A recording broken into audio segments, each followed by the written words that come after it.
जेहि विधि हो ही नाथ हित मोरा, करहूं सुरबेगी दास मैं तोरा। कल हम लोगों ने 295 दोहा तक की कथा सुनी थी बालकांड की, और सभी लोग अपनी अपनी तैयारियां शुरू कर दिए हैं। बारात के सजने लगी है, बारात चलने की तैयारी होने लगी है, और सब लोग खुशियों से भर रहे हैं। जो भगवान राजा दशरथ सबको दान दक्षिणा दे रहे हैं। चले पहिरे पटनाना, हर सिंहने गए निशाना। समाचार सब लोगन पाए, लागे गर गर हो न बधाए। भुवन चारि दस बरा उछाहु, जनक सुता रघुबीर ब्याहो। सुनि शुभ कथा लोग अनुरागे, मग गृह गली सवारन लागे। यद्यपि अवध सदैव सुहावनी, रामपुरे मंगलमय पावनी। तदपि प्रीति के प्रीति सुहाई, मंगल रचना रची बनाई। ध्वज पात कपट चामर चारु, छवा परम विचित बजारो। कनक कलश तोरण मणि जाला, हरद धूप दधि अक्षत माला। मंगलमय निज निज भवन, लोगन रचे बनाए। विधि सींचे चतुर समा, चौके चारु पुराए। सब नगर द्वार घर द्वार सब लोग अपने अपने सजाने लगे, नाना प्रकार के वस्त्र पहनने लगे, और नाना प्रकार के सब जो जिसको जो सोचता है वही करता है कि कैसे हम अपने घर को नए को खुद अपने आप को कैसे सजाएं। कहते हैं ये कहते हुए अनेक प्रकार के सुंदर वस्त्र पहन कर चले। आनंदित होकर नगाड़े वालों ने बड़े जोर से नगाड़ों पर चोट लगाई। सब लोगों ने जब यह समाचार पाया, तब घर घर बधाव होने लगी।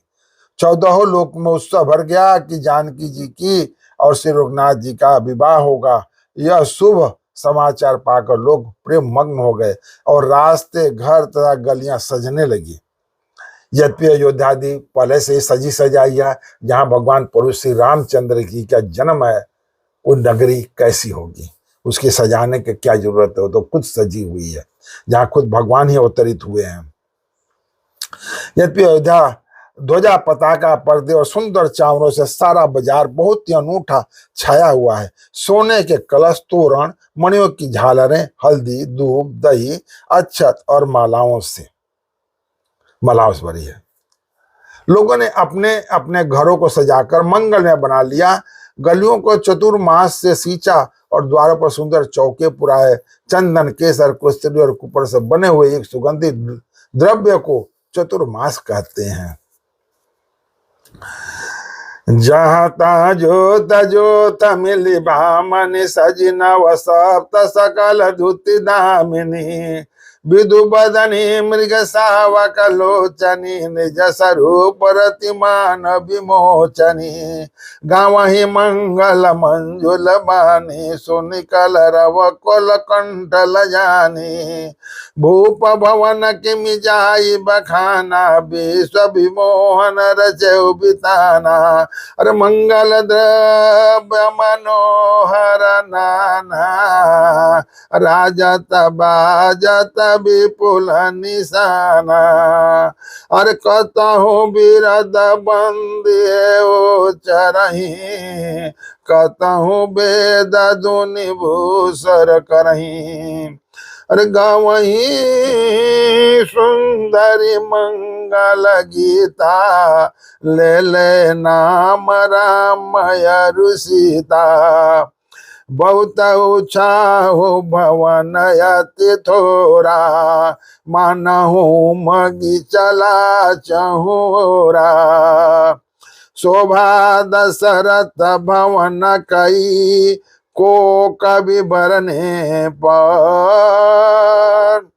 जहाँ सकल सुरसी समनी, राम लिन्ह अवतार। औरतें सच समझ के चमक रही है, ऐसे जैसे बिजली की तरह चमक रही हैं सब औरतें। बिजली सी कांति वाली चंद्रमुखी, हिरण के बच्चे से नेत्र वाली, और अपने सुंदर रूप से कामदेव की स्त्री रति को भी पराजित कर रही हैं। अभिमान को छुड़ाने वाली सुहागिनी स्त्रियां सभी 16 श्रृंगार कर कर जहां तहां झुंड की झुंड मिलकर सज संवर कर घूम रही हैं और अपने नगर घर को सजा रही हैं। मनोहर वाणी से मंगल गीत गा रही हैं, जिनके सुंदर स्वरों को सुनकर कोयल भी ले जा जाती हैं। राजमहल का वर्णन कैसे किया जाए, जहां विश्व को मोहित करने वाला मंडप बनाया गया है। जिस घर में भगवान ही खुद जन्म लिए हैं, वो राजमहल को सजने की क्या बजाया। अनेकों प्रकार के मनोहर मांगलिक पदार्थ शोभित हो रहे हैं और बहुत से नगाड़े बज रहे हैं। ये कहीं भाट बिरदावली का उच्चारण कर रहे हैं और कहीं ब्राह्मण वेद ध्वनि कर रहे हैं। सुंदर स्त्रियां श्री राम जी और सीता जी का नाम ले लेकर मंगल गीत गा रही हैं। उत्साह बहुत है और महल अत्यंत ही छोटा, इसमें उसमें न समाकर मानो वह उत्साह आनंद चारों ओर उमड़ रहा है। जैसे घर के अंदर हम लोग ध्वनि करते हैं, गीत संगीत गाते हैं, तो घर के अंदर समाता नहीं है तो बाहर भी जाता है, आवाज बाहर निकलता है। उसी तरह से मैंने हर्षोल्लास के ऐसी भावें हैं कि लोगों के अपने आप में समान नहीं है, चारों तरफ बिखर रहा है। दशरथ जी के महल की शोभा का वर्णन कौन कभी कर सकता है, जहां समस्त देवताओं के शिरोमणि रामचंद्र जी ने अवतार लिया है। भूप भरत पुनि लिए बुलाई है, गए संदन सा जहु जाई, चलहु बेगी रघुबीर भराता, सुनत पुलक पूरे दो भ्राता। भरत सकल साहनी बुलाए, आयुष दीन मुदित उठि धाय, रुचि रुचि जिन तुरंग तिन साजे, बरन बरन बरि बाज बिराजे, सुभग सकल सूटि चंचल करनी, आयु जगत धरत पग धरनी, नाना जाति न जाहि बखाने, निदरि पवन जन चात उड़ाने, तीन सब छयल भय सवारा, भरत सरिस मय राज कुंवरा, सब सुंदर सब भूषण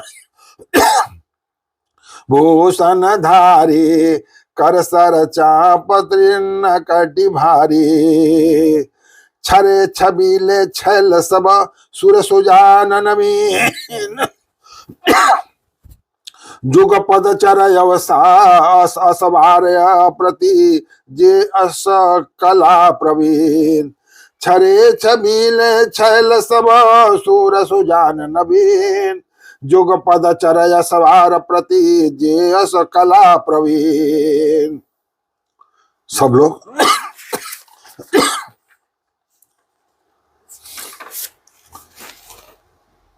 जो फिर राजा ने भरत जी को बुलाया और कहा कि जाकर घोड़े हाथी रथ सजाओ और जल्दी रामचंद्र की बारात में चलो। यह सुनते ही दोनों भाई भरत जी और शत्रुघ्न जी आनंदवश पुलक से भर उठे।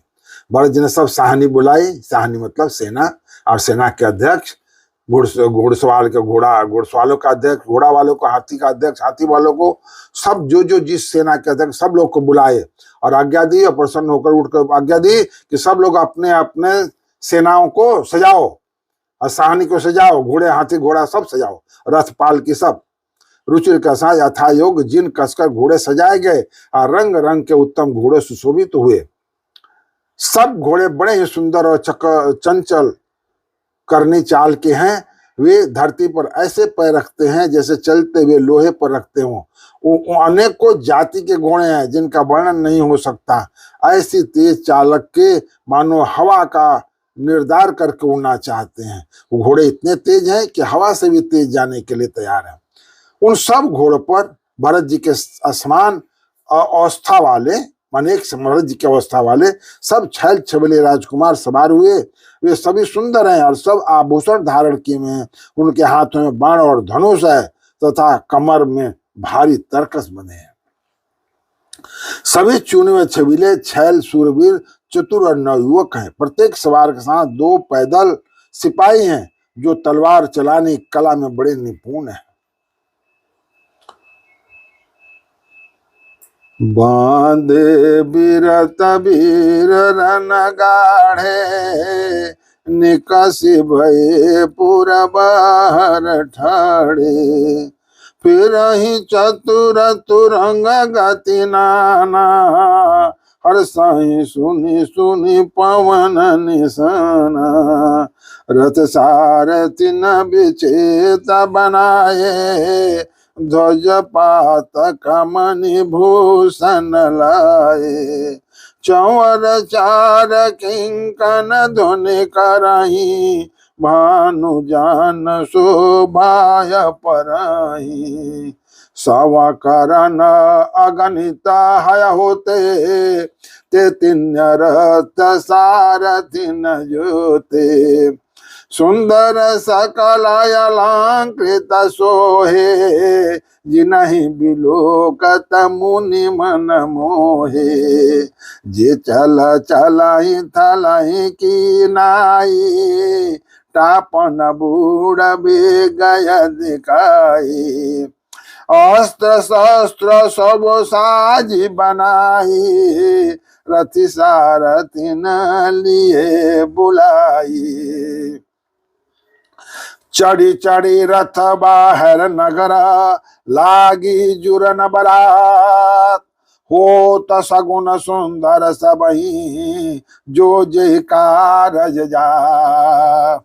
जो जिस काम के लिए जा रहा है फटाफट हो रहा है, सब कार्य शुभ हो रहा है। क्या कर रहे हैं? सूरता का बना धारण किए हुए रणधीर वीर सब निकलकर नगर के बाहर आ खड़े हुए हैं।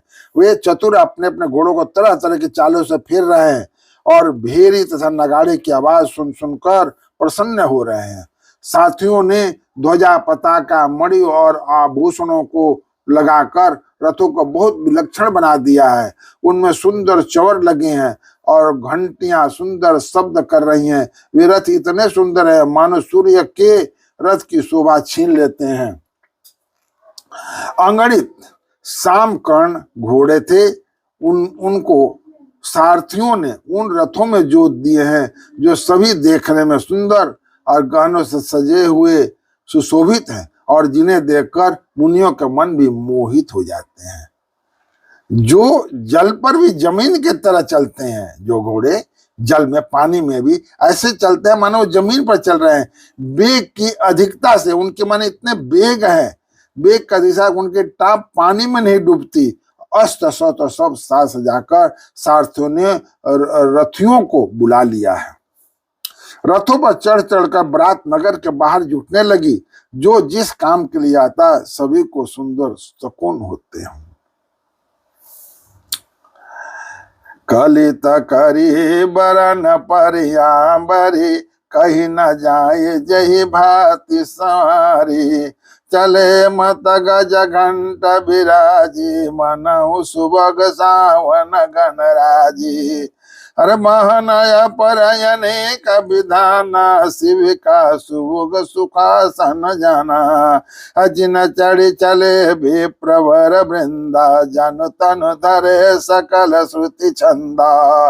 मांगत सुध बंदी गुण गायक, चले जान चढ़ी जो जही लाया। अब सर ऊंट अब सब बहु जाति, चले वस्तु भरी अगणित भांति। कोटि न कांवर चले कहारा, विविध वस्तु को बरने पार। चले सकल सेवक समुदाय, निज निज साजु समाज बनाई। सबके उर निर्भर हरसु, पूरत पुलक शरीर। कबहि दिखाई बे नयन बरी, राम लखन दो वीर। कह रहे हैं जो जिस काम के लिए जा रहा है सुंदर सगुन हो रहा है, सब काम फटाफट हो रहा है। श्रेष्ठ हाथियों पर घोड़े हो गए, रथ हो गए, हाथियों की है श्रेष्ठ हाथी, वो सुंदर अंबारियां पड़ी हुई है, उस पर पालने पड़े हैं। वे जिस प्रकार सजाई गई थी सो कहा नहीं जा रहा सकता। मतवाले हाथी घंटों से सुशोभित होकर घंटे बाजते हुए चले, मानो सावन के सुंदर बादलों के समूह गरजते हुए जा रहे हैं। एकदम घना अंधकार हो रहा है, हाथी का रंग काला होता है, इसलिए मतवाले हाथियों की जब झुंड चली तो ऐसा लग रहा है मानो सावन के सुंदर बादल घटा चल रही है। सुंदर पालकियां सुख से बैठने योग्य तामजान कुर्सियां होती हैं और रथ आदि और अनेक प्रकार की सवारियां हैं। उन पर श्रेष्ठ ब्राह्मणों के समूह चढ़कर चले, मानो सब वेदों के छंद ही शरीर धारण किए हुए हों। मांगत सूत भाट और गुण गाने वाले सब जो जिस योग्य थे वैसे सवारी पर चढ़कर चले। बहु जातियों के खच्चर, ऊंट और बैल असंख्य प्रकार की वस्तुएं लाद लाद कर चले। कहार करोड़ों कांवर लेकर चले, उनमें अनेकों प्रकार की इतनी वस्तुएं थी जिनका वर्णन कौन कर सकता है। सब समूहों के समूह अपना अपना साज समाज बनाकर चले। सबके हृदय में अपार हर्ष है और शरीर पुलक से भरे हैं, पुलकावली हो रहे हैं। सबको एक ही लालसा लगी है कि हम श्री राम लक्ष्मण दोनों भाइयों को नेत्र भर के कब देखेंगे। अवधपुर वाले क्योंकि विश्वामित्र जब से लेकर चले गए तब से उनका दर्शन नहीं हो रहा है, तो राजा दशरथ से लेकर और जितने भी प्रजाजन हैं सब राम लखन को देखने के लिए उत्साहित और ललायित हैं। तो आज की कथा हम यहीं पर समाप्त कर रहे हैं। आगे एक कथा हम कल सुनाएंगे। अब भगवान सब लोग तैयारियां कर रहे हैं, बारात निकलने की तैयारी हो रही है। सब आप लोग हमारे चैनल को सब्सक्राइब कीजिए और लाइक कीजिए, कमेंट्स कीजिए और मेरे से जुड़े रहने के लिए बेल आइकन को जरूर दबाइए और कथा को जरूर पूरा सुनिए। जय श्री राम, जय जय श्री राम, जय।